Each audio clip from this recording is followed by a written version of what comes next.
I started playing the bodhrán when I was 5. My 2 older sisters that played music, so I very much I was kind of encouraged to pick up an instrument, so the bodhrán was my chosen instrument.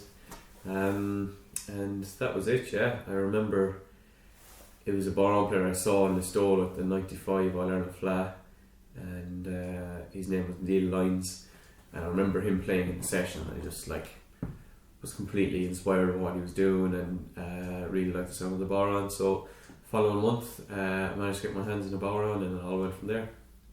I just thought it was the coolest instrument I've ever seen, so I decided to pick that up, and I very much clunked it then after that. Tried other instruments, but it was always drums for me. Then I took up the drum kit then when I was 11, and now with Dermot Sheedy I play a mixture of bodhrán and drum kit at the same time throughout it. So yeah, I just always wanted to play the bodhrán, and then just stuck with it then. When I was young, we used to go to a session in Chockheol in Corofin during the summer, every Wednesday night during the summer, and it was a great learning curve for all the young musicians to play in a relaxed environment, and there would be loads of tourists there as well, and it was just great fun.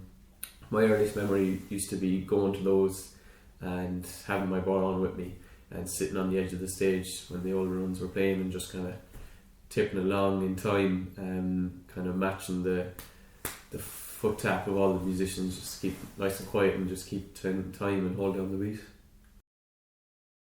My biggest inspiration would be a bodhrán player from Manchester called John Joe Kelly, and John Joe played in a band called Fluke, but then he played with loads of other people as well. But I remember when I first got my hands on the first Fluke album, I was about 13, and I used to sit in front of my computer for hours, just put the CD into the drive and just play along with the album for hours and hours on end. And John Joe would be my biggest inspiration. I just learned every beat he had on the album, and then subsequent albums and everything he recorded.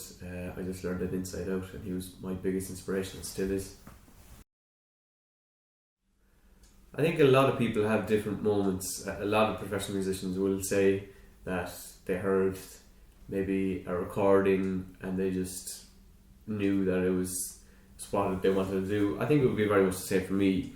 I used to, when I was young, I used to just spend all my pocket money on CDs, and there was all trad CDs, so a lot of people will talk about their first album, but my first album was the Fluke album when I was 13. A lot of people would probably say their first album could have been a Red Hot Chili Peppers album or something, but I remember when I first started really getting into trad music, I remember listening to the early Fluke albums, and especially Michael McGoldrick and Yoga and stuff like that, and Lunasa, and just thinking, I would love to be doing this. I'd love to record my own album like this, and I'd love to be touring, and just playing the music just made me feel so excited about what could happen in the future. And so that was it, the kind of various epiphany moments when I was listening to those albums going, this is what I want to do.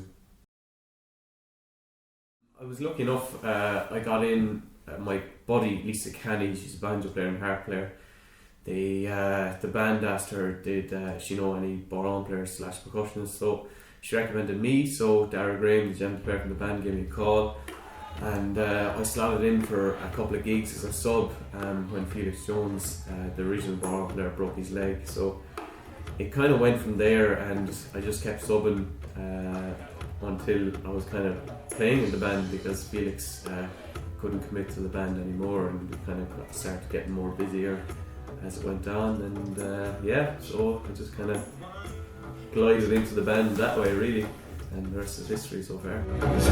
My son, she won't stop, but she never stops.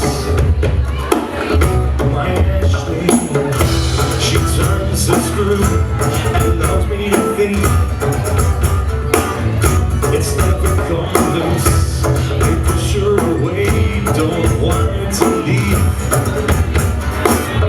My Ashley, with everyone in town, no one's still like I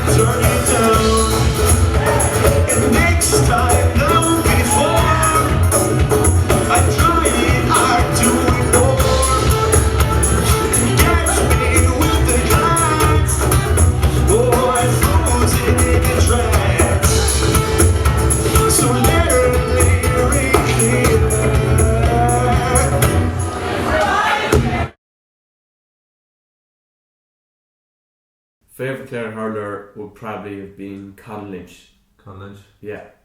Yeah, definitely Colin Lynch.